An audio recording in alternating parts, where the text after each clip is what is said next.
It's our first Couture panel discussion of the day, and we're talking about the Margiela show. I've got a wonderful set of panellists with me who are going to introduce themselves. I'll start with Deborah because you've done one before. So.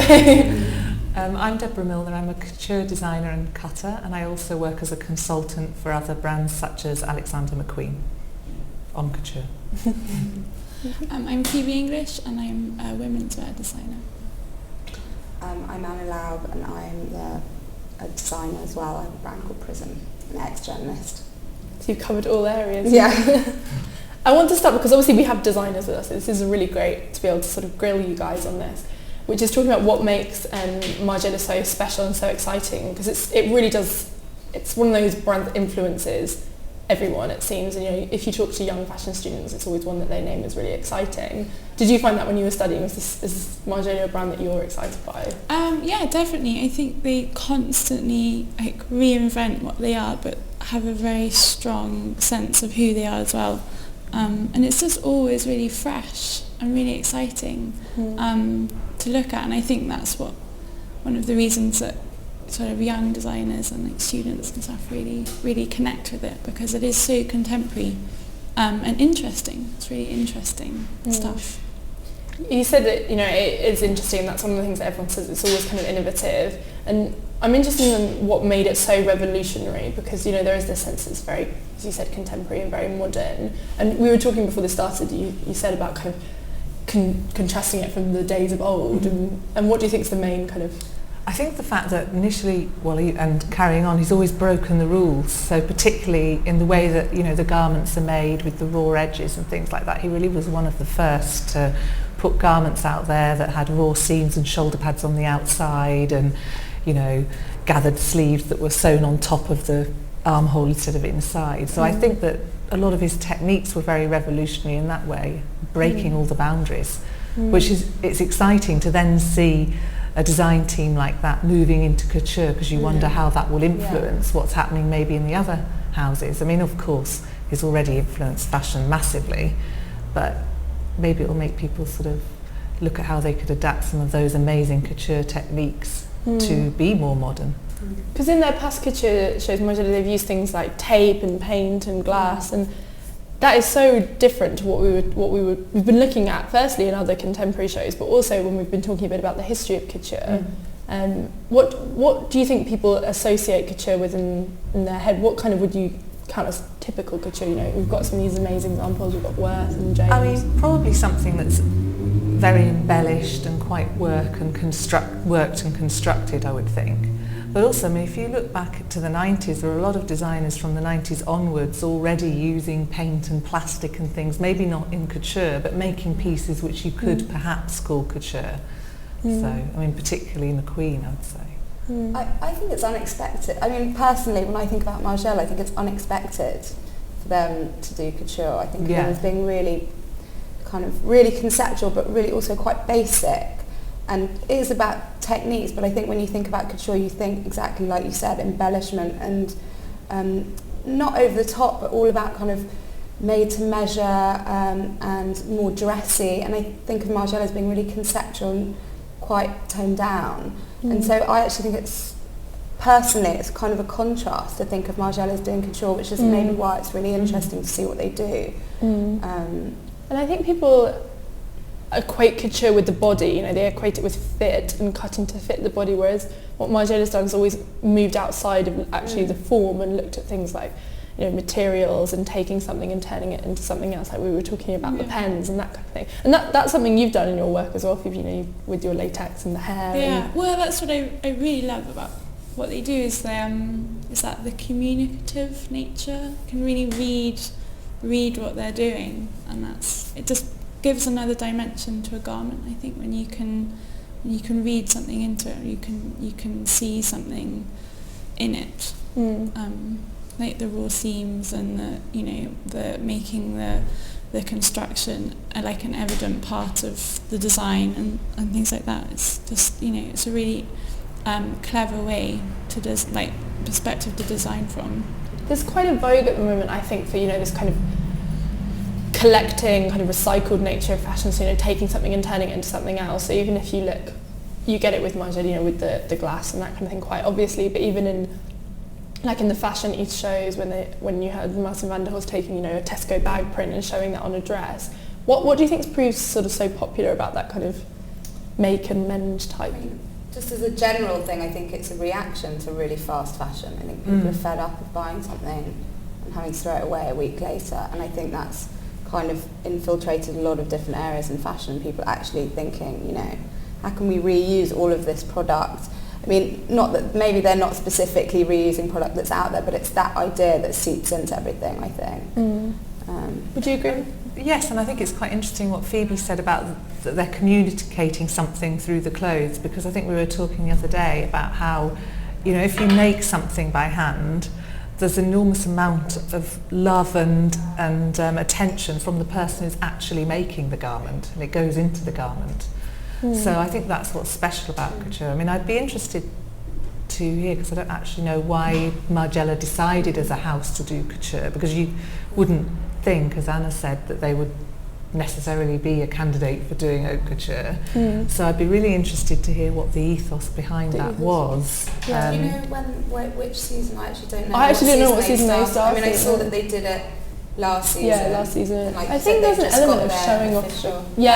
Showing off the craft, isn't there? Yeah, well, that would make sense, because there is a lot of craft, as Phoebe was saying, and using new techniques, which, you know, is quite exciting. Yeah, you just mentioned, which I do want to talk about, which is how they have just got their official status from the sort of Syndicat de Couture. They've got their showing as an official member, and I'd like to talk a bit about what that means, because obviously, Deborah, you know a lot about this, the kind of the history of what it takes to be a couture house and to be able to show officially couture, because it's a certain amount of man hours and a certain amount of sort of employees and all of that. It's quite a strict process, isn't it? Well, it is. I don't know if I'm quite as up to date as Alex was on all the exact rules, because I think he was mentioning now you have to show 20 outfits, and I actually thought it was really more than strict, that. Isn't it? And that you have to employ a certain number of people in your atelier, and previously you had to have an atelier in Paris, although obviously Versace and Valentino don't.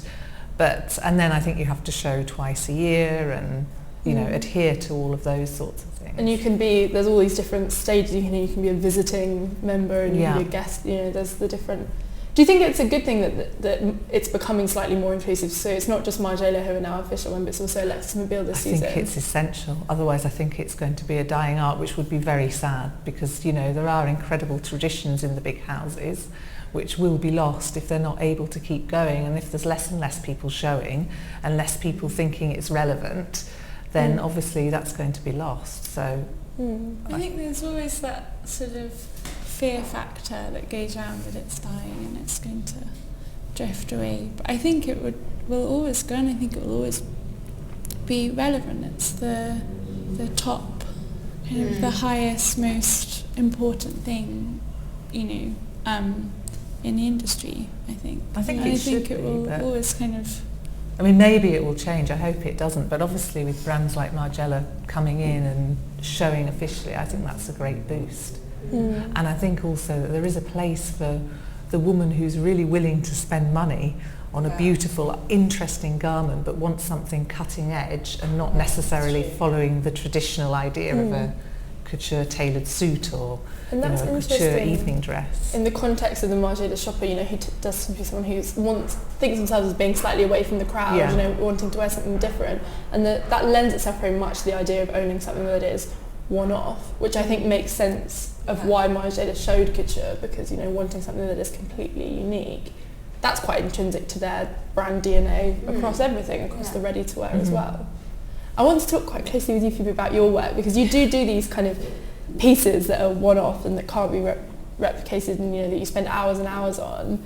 And would you like to show sort of couture, because your stuff is, you know, it's couture in the sense. Yeah, maybe my wildest dreams. I like to. I'd never. I mean, it's a very special thing. You know, if they'd have me, I would definitely have a go. It's something I've always been very interested in. And it's a very precarious, precious thing, couture, that kind of exists in the ether almost when you walk around some parts of Paris, where you can really feel all the artists and people that have been there before that make it such a special city. But no, I mean, it really is, you know, it is a precarious thing. And it was interesting, I think it was like Karl Lagerfeld who started buying up some of the very old ateliers to try and, like, Lesage and Maison Margiela, to try and kind of preserve this kind of almost museum-like structure of an industry. This is obviously greatly loved by you know, members of the industry in order, you know, to kind of propel someone to do something like that. Oh, that's fantastic that they've done that. Yeah, really incredible, and so, you know, so important. Yeah, so important. Really clever. Yeah, but he does that. He does a collection every year. Yeah, they just did it in a it's normally in like they show it in December. I mean, it's completely off any kind of calendar or schedule, and they do a show once a year.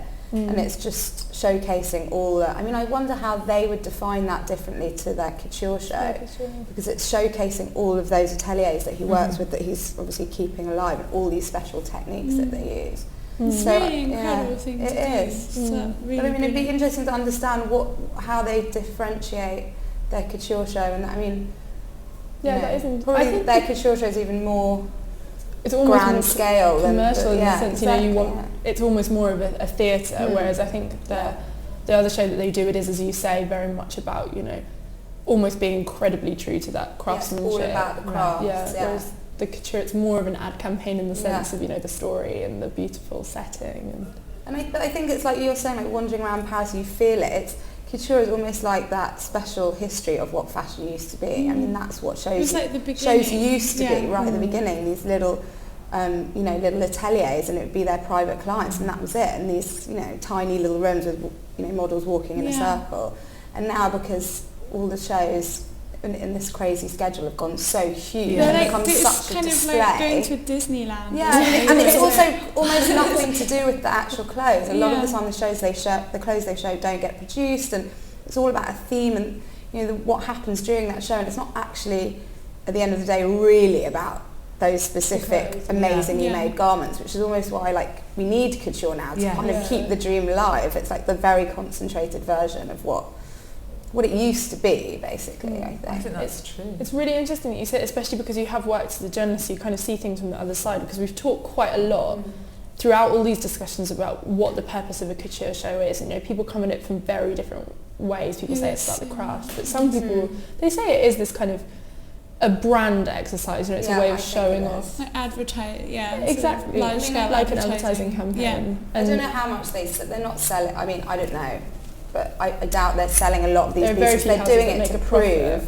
we have a history, we have craftsmanship, we're not just another brand. Mind you, if you can sell quite a few and you don't spend too much money, you can make quite good money. There are houses that especially if you're doing it on a small scale and you're not doing too big a collection, or you know, you're not having a really extravagant show. As long as you can access those clients with the money, then you know, as a small business model, it's actually quite a good business model, because you don't need, of course, to do it at haute couture level show in Paris, then you probably do need quite a lot of backing. But to do it on a small level, you don't necessarily, because you're going to get a deposit from your client, which enables you to make the dress. I mean, the problem is financing the collection and then the show if you want the publicity. But I think that's quite interesting what you were saying about how they started as a small atelier, because if you look back to that kind of, it's quite a nice model for young designers starting out wanting to make things. Like, it would be really nice to do it your first show. Tiny little. To do something in Paris in that sense, and I think people would appreciate it so much. I mean, if you look at the schedule now of Fashion Week, the month of like all the journalists running around from 8 in the morning till 10 o'clock at night, and to break through that cycle for people to really remember you, you have to do something so different. And actually, if it just comes back to the craft and making it really small and intimate, I think. Did any of you see the Madame Grey exhibition? No, because it was so beautiful. Because if you think, she's kind of the epitome of what the old couturier was like, in as much as she didn't really court publicity very much at all, and she worked on one kind of model of design which she really developed throughout her whole life, but the craftsmanship was amazing. I mean, try and copy one of those dresses, it's nearly impossible. And they had this amazing exhibition in the Sculpture Museum think it was Boudin, I'm going to say the name wrong, but anyway, in a museum of sculpture in Paris, and the dresses were just juxtaposed with the sculptures, and it was really beautiful. And you could see the dresses through the ages and the craft of the ages, the decades. And you could see the craftsmanship was incredible. Yeah. And it was really lovely to see it in that quiet, beautiful way, and to see what she'd achieved. And she was almost forgotten, I think. But I think it's really interesting what we've been saying about kind of, the theatre of fashion, because when you say, just to see that stuff and look at how beautiful it is, that's almost become lost from couture now, because it is such a theatre, and the shows have actually, as much as the designers say, it's all about the craft, aside from kind of Valentino, who's showing this very modest, kind of stripped back way, a lot of the shows now, it's really funny when you say, but it is like Disneyland, you're almost distracted by the giant gold lion or something that's in the middle of the set. Yeah, exactly.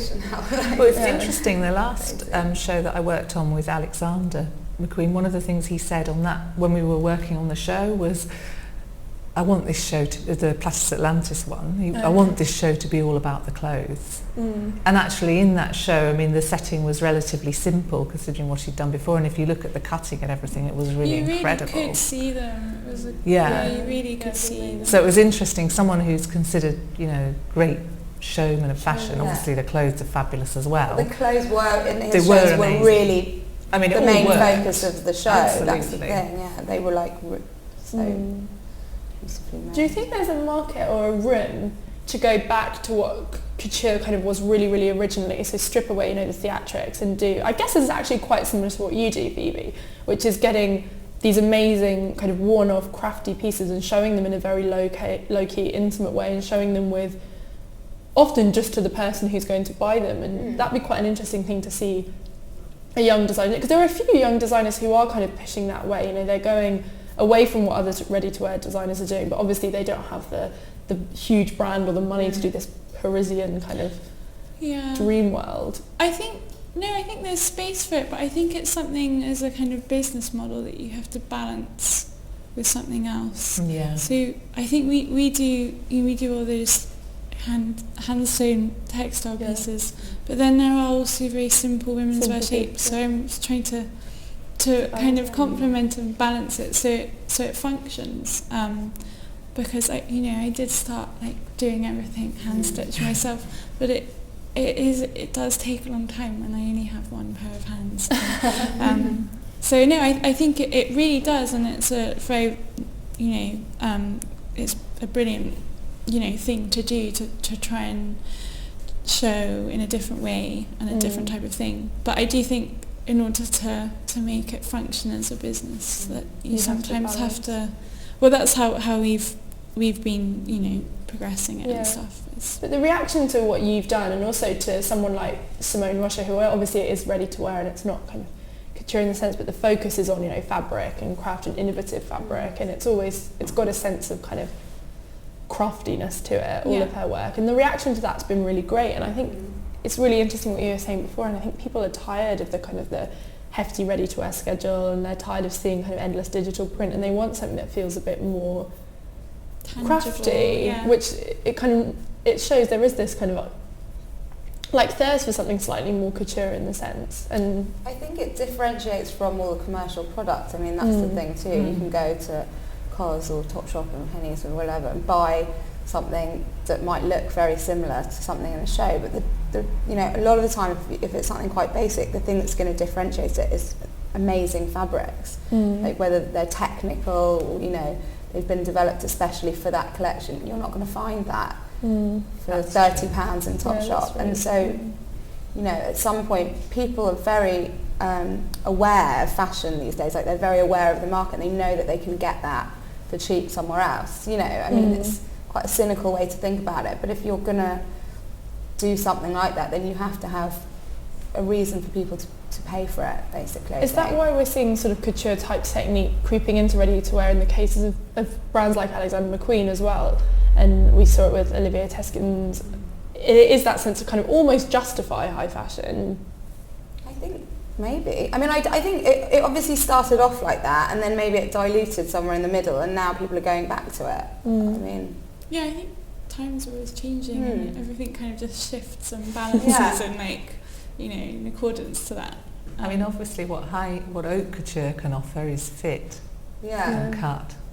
And I was saying the other day that there aren't many people who can fit really well left, and that's been lost because obviously if you work in ready-to-wear, you're fitting a normal shaped body, and you're working on that model all the time. Whatever they say is normal, you know. Yeah, you decide what that is for your particular brand, and then you work on that, and that is so much easier than trying to make something, you know, for somebody who's maybe a size 16, but they want the DNA of the brand or whatever, and they want something fabulous, but you've got to find how to make that person look fantastic. And obviously they can, but that's a different art really, and that is what couture can offer, I think. And there is still a market for that. I think the issue is cost.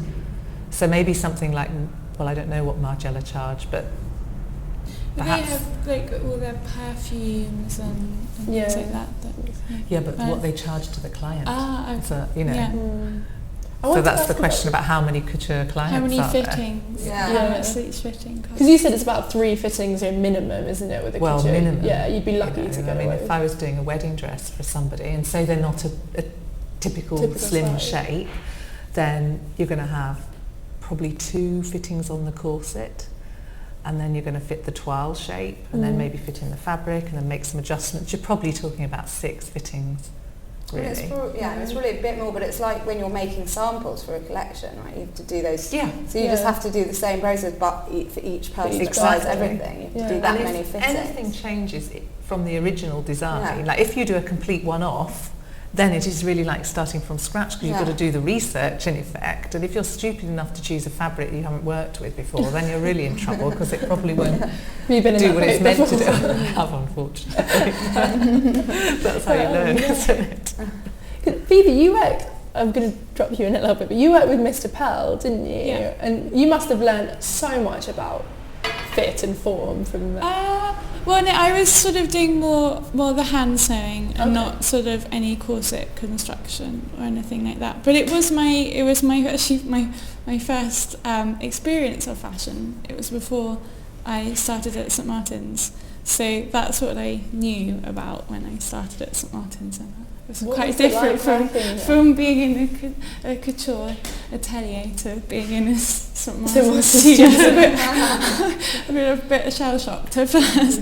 But no, it is quite a different mentality and a different place. I mean, I interned at Diane von Furstenberg in New York and at Galliano in Paris, and those very different kind of studio setups to how Mr. Pearl works. So what's the studio there like? Because I think Mr. Pearl, he's one of those people, which sounds really offensive, but it's one of those not forgotten, but hidden people in fashion, where if you work in fashion, everyone loves Mr. Pearl, but like you talk to students, they don't know often, and people who you wouldn't know about it from reading a fashion magazine. Does he make anything apart from corset? I mean, it's just the corset. But he can make anything. Yeah. He just doesn't, it's whether he gets the commission. Hats, amazing hats, incredible dresses.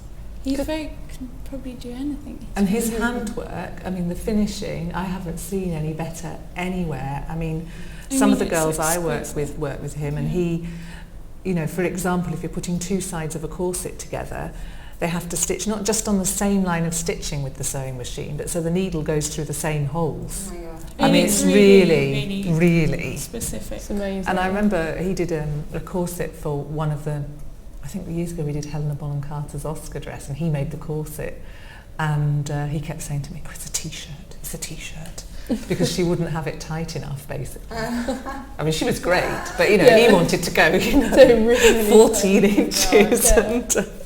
But it is, I think this goes back to what we were saying, about some of the crafts, so places like Lesage, but also Mr. Pearl, and it is that those connections and those kind of collaborations would be lost if we didn't have the couture anymore. And I think that's something that fashion people worry about. I mean, for him to do what he does, he did so much research into like historical corsets and worked out how they're made, and is totally obsessed by it. But a very nice person, very down to earth when you speak to him. Incredibly informed about his yes. area. I mean, He really. would be amazing to have on. I don't Really ever get him. He knows everything about all the different, you know. I mean, he's incredibly intelligent and very, I mean, he really, really does know, you know, exactly everything about. No, he's really Couture. great to talk to. Do you think you get that kind of historical research outside of, because obviously when you're researching for couture, you have to know, you know, how dresses from right back to the 16th century, I mean, you know, people know that, but in ready-to-wear, you know, the research and the referencing seems to be a lot more aesthetically driven. You know, you look for things that inspire you. I don't think that. No, I think. Yeah. I think a lot of people have researched historical dress and elements of it. I think also you don't know the dilution of when you get to the end of a collection, like the points that you start at. Yeah. Sometimes super abstract or like very, very specific to the detail, and then you know it can end up somewhere completely different. So I don't think you need all of these things in order to get to that end point. Everything eventually gets kind of mushed together and diluted or whatever, and without all of these historical things, no one would have anything to. But a focus on costume, that's something that's quite unique to McQueen. I think that's why I know other designers have done it. That was what was interesting about Platters Atlantis, because for that he didn't research or reference any historical dress or any dress whatsoever. It was just natural forms. So he totally turned his back on it. But obviously all that information informed what he was able to do. Because if you think of Picasso, I mean, you know, he did all those amazing abstract paintings and sculptures and things, but he was a brilliant painter and could paint a wonderful portrait that would look exactly like someone using all the old masters' techniques. But that's the thing, all these original Madame Grey, she wasn't copying anyone else, or like Vianney, you know, originally all of those techniques were created, and I feel like now people are always referencing something else. There's not a lot of things that have been created from scratch. But also based on what maybe what costume had been doing for years. But they were very innovative in the way that they took fashion forward. But it's quite hard now because there's so much information. And everyone can see all the same information. And I read somewhere that Coco Chanel said, "He who insists on his own originality has no memory." I thought that was really good. That's really good. Yeah. Should we have a look at the collection? So we've got the opening look. If you want me to zoom in on any, do let me know. What's that second one? Is that painted? That's paint. You can see it closer up. I really like that. And that's such a Margiela signature, which is nice to see. I love that kind of instant. Yeah. I mean, you can really see a lot of sort of people who are into modern art and things wanting to buy these pieces and having the money to do so. Yeah, they're really artists' clothes, aren't they? I wonder what it is that qualifies it as couture as opposed to ready to wear. Yeah, that's my only question. Is there something that you actually have to present to the Show to say this is couture and it's not ready to wear? Because I mean, that is really cool, but to me, like, if you didn't know that was the couture show, you might... Would it maybe be in the construction? Yeah, I think the construction and the hours and... It must be, I suppose. Hand done, and linings and... What I really like about it as well is there's this democratic element to it, where, you know, if you were some young kid that really liked Margiela and you could never afford it, you could get your old black shirt and paint some white on it. You know, people can kind of copy it in a nice way. You know, they can make their own homages to it, which I think is really quite exciting. But if another question would be, just playing devil's advocate here, if you could just put a dress, you don't really need to have those sorts of dresses fitted to look good. So is there any point in it being couture, even if it is hand done? Because a lot of people do very handcrafted things and show them, you know, some of the big designers, ready-to-wear designers, sell them in their shops, and they just have a very high price tag because you could go in and buy it off the peg. So surely if you don't need it fitted, then it doesn't need to be couture. Yeah, I think that's really interesting. Again, it's like, what is it that classifies it as couture? But maybe that's what their interpretation of couture is, and maybe by doing everything in that piece, you know, there's like the instantaneity of the brush mark, and there's the non-fitted shape. So there is no hours of laboured beading, and there is no couture fitting, and then surely that's what their interpretation of couture is that sort of anti-couture. It's almost like it's couture through being a one-off, through being completely unique, rather than through being uniquely fitted. It's just about it in the same way that, you know, you buy a piece of art because it's the only one that exists. I kind of feel like that's the angle Margiela comes with. That's an interesting like way of looking at it. Exactly. Yeah. Instead of made to measure, they're saying, well, we're only making 10 of these in the world, so if you want one, it costs this much. Yeah. That's different interpretation of what couture is, I guess. Or maybe that's like their way of bringing something new to what couture is, and to propel it forward into kind of and contemporary that's very culture. true to their shopper, you know, their mentality of their shopper. I think, you know, it's not going to be about fit. Yeah. In the same, obviously, the Margiela shopper wants something that looks great, but it's not going to be about kind of, you know, that construction. It's more about that individuality. So that's how I've always read Margiela. That's just my opinion. I think that's definitely interesting as well if designers like that are showing at Couture, because it does shake everybody else up a bit. You know, you can't keep going with the same old model. You've got to kind of revolutionise it a little bit. It's like a really fresh approach. Yeah. And it feels very relevant, you know, it does feel very relevant to see someone saying this is couture because it's the only one you can get. You know, that feels like akin to what other designers would like to be able to do. Is it being couture for the sake of being couture? Do you know what I mean? Like, are they trying because you to could make still buy that one so off in the handmade? shop without having to have it. But it's quite nice as well, because it's a sort of garment that wouldn't be worn in a traditional. If you own that garment, you probably wouldn't wear it in the same manner that you would wear a traditional couture frock.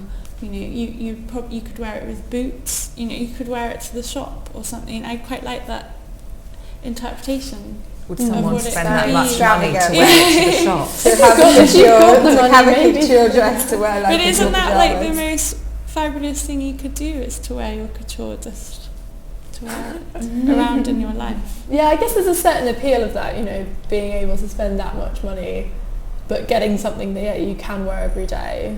It's almost like, you know, I think we had this conversation last time, you and when Alex was referring to things as day wear, and then we kind of had this moment where he was like, well, I call it day wear because it is fashion day wear, but you'd never see someone actually in the street wearing that, whereas you would actually see someone in the street wearing that. I did visit the Corcovado, or the Christ statue in Brazil, with Isabella Blow wearing the full couture look, which got the most brilliant looks in the queue on the way. And in the end she got bored and sat on the floor and smoked a cigarette swearing, and everybody in the queue was looking back at her. So she would have agreed with you, Phoebe. Yeah, a bit of couture in your everyday life. I really like these face masks that they've done for they're really nice. because it does make you focus on the clothes. Are they beaded, or they look like a kind of carpet pattern? They've done different ones. They've done ones which are sheets of, you know, fabric, and then ones that are beaded with glass. Can't see that too closely what that is. But there, you know, you are getting more of the beading and more of the kind of the traditional couture sort of codes that you'd look for, you know, embellishment and. But it's nice because it's in quite like a nonchalant shape. It's quite sort of sloochy, and you know, it's not like a big tight gown that you have to drag along behind you. You can just kind of like skip along the street. And with the collar, it looks kind of workwear. Yeah. I mean, if you saw this without knowing, apart from the masks, I wouldn't associate this with Margiela, like specifically. I don't. But some of the studio design, I don't know if maybe the first one. Yeah, the first couple. I mean, I feel like those pieces are almost there to lead you into this and say this is.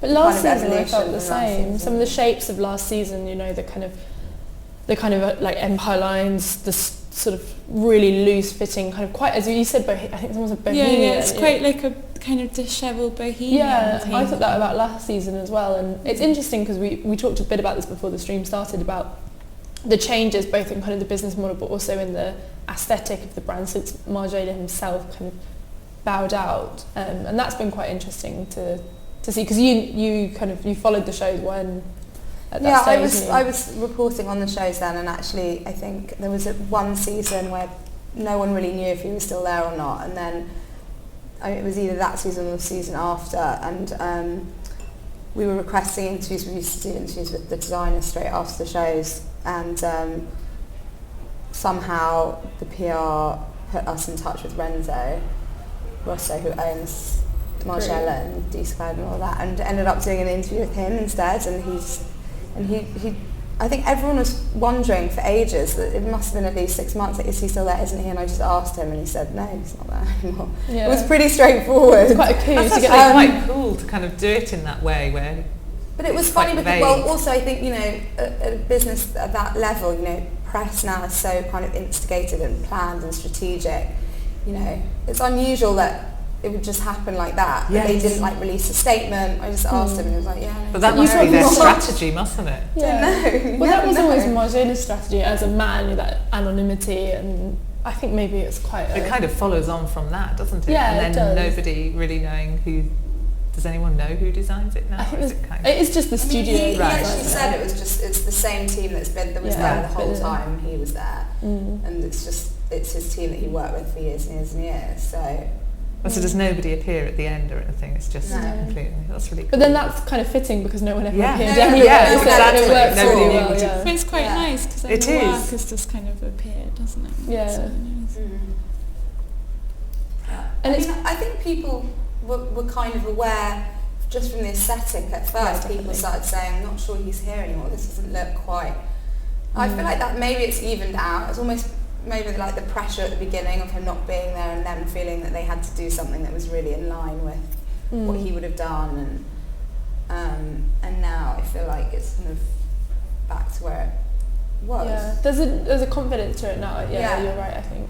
And even the confidence of doing something like the huge H&M collaboration, I know that was a kind of a business decision, but that's kind of... Yeah, but still, it's a new direction, definitely, for Margiela. Yeah. So these were... Yeah. Which do you want that one, the red one on the right-hand side. Wasn't that do you know what? Do you know like what the inspiration was behind No, it?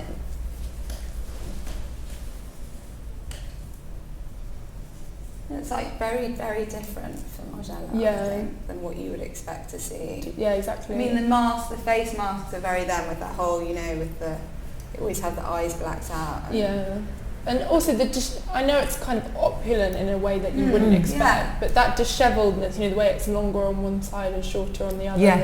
That's really Margiela, cool. You know, it's Margiela distilled into something. It definitely quite brings a fresh look to couture. So from that perspective, I think it's really exciting. And that chevron print is really, well, not print, that kind of imprint is really amazing. It really brings to the fore how difficult it is to really see how the clothes are without seeing them in real life, doesn't it? You don't get the textures and the fabrics, and you kind of really want to pick it up and have a look. Without them moving as well, like the weights of the fabric. It's interesting. It goes back to what you were saying, Phoebe. You know, there's nothing more kind of couture, and there's nothing more true to the couture shopper than someone who can afford to, you know, just buy something to sling just on. to have it in your life and to wear in your life. But that looks like the kind of person, you know, who doesn't care that they've spent a ridiculous amount of money. They just slung it on. You know. It's quite straightforward as well. It's like some of the pieces are, you know, it's a dress, it's a top, you know. I like the idea of that though. You know, if you're going to pay that much money, you should be able to wear it a lot. And also the woman who has the money to buy couture, you know, does want something that she can wear, you know, around and about in whatever circumstances they are. What do you think, Deborah, about the collars being in there? What do you mean? What do you think, you know, in terms of the cut of that and having kind of a tailoring cut in there? Well, I suppose unfortunately these two I probably like least, but some of the other ones that we saw where they've got, I love the kind of little shoulder pad that they've got. The and that sort of collar there with the sleeves up, that's it's fab. really fresh, isn't it? Really Actually, that green one next to it's quite interesting too. The colours are great. I like how none of them are like overly balanced or overly considered. They're just sort of there.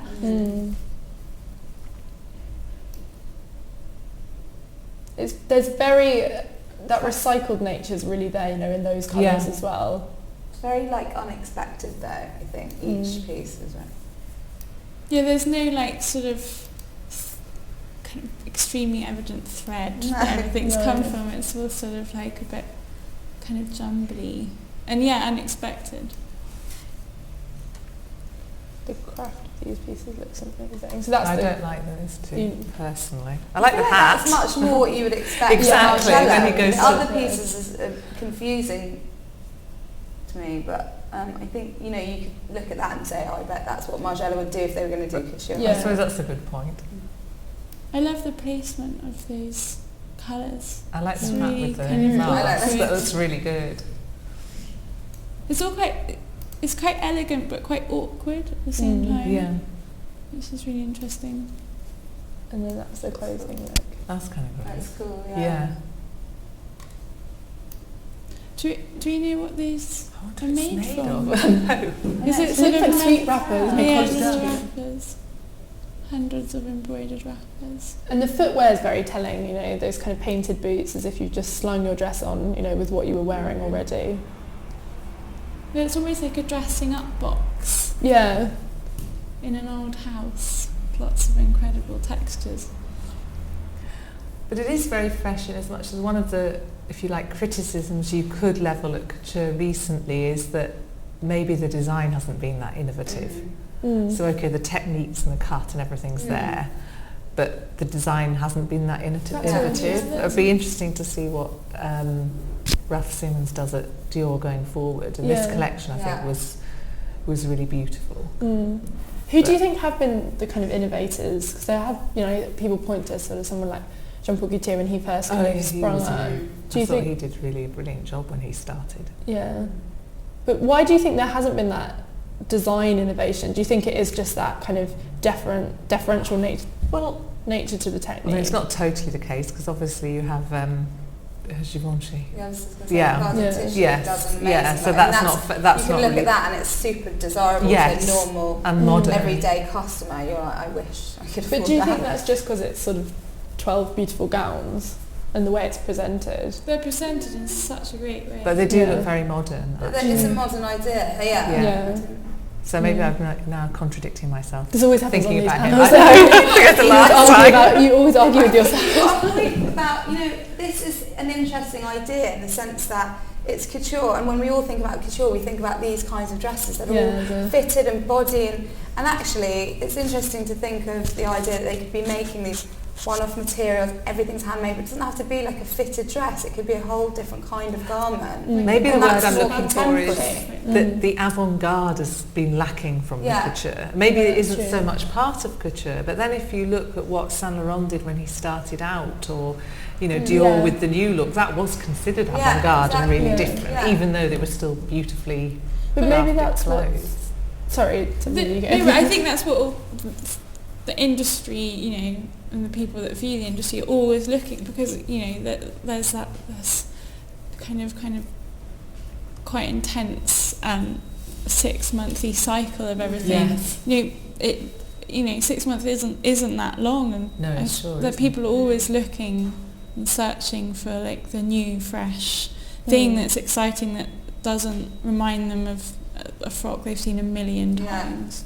That's interesting that you say it, because that's why, you know, when we were talking about why Margiela did couture, and we kind of also, you know, it's kind of a strange fit, but then you think about it and you think, where would the woman who likes her Yohji, likes her Com, likes her Margiela, where would she have actually bought her couture if she wanted to buy couture off the basis of the designs that were out there before we saw Margiela couture? Because, as you say, there is a kind of, there's quite a conservatism to some of the shapes. There isn't that avant-garde.